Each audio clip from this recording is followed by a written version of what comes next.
So, if you've worked in technology for anything more than a decade, Gartner in their research said that about 80% of clients look to work to something like a 5-year refresh program. A 5-year, you'd have heard the term 5-year kind of life cycle management.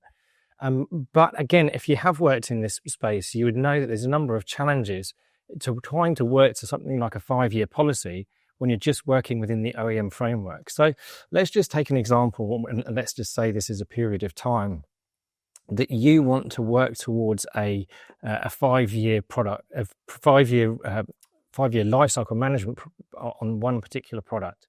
So your goal is to get to anywhere between 1 to 5 years use from that product.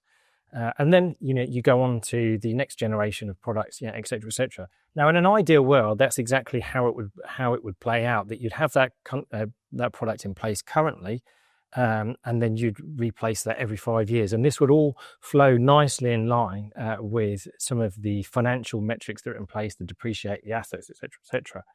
The challenge is that within that model, that what about if during that, and this happens a lot during a period of time.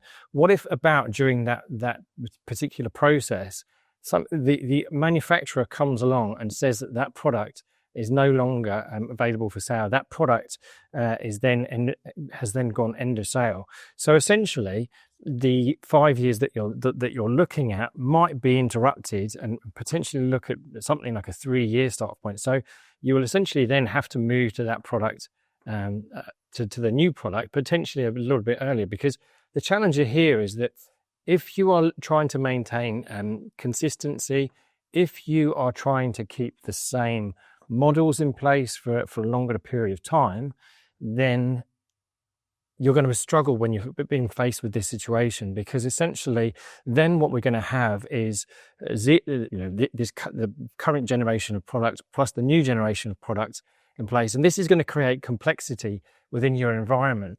So what we often see happen, and why organizations struggle with it, is where you have different models in place, it's going to make it more difficult when it comes to support scenarios. If you are self-sparing, that you're going to have different sparing strategies in place. And so all of this, typically, again, I've worked within the OEM models. If you came to me with this issue, my answer would be buy more new stuff. Now, the issue with that is that we know it goes counter intuitive to all of the capital models, all of the sustainability kind of models that you have in place.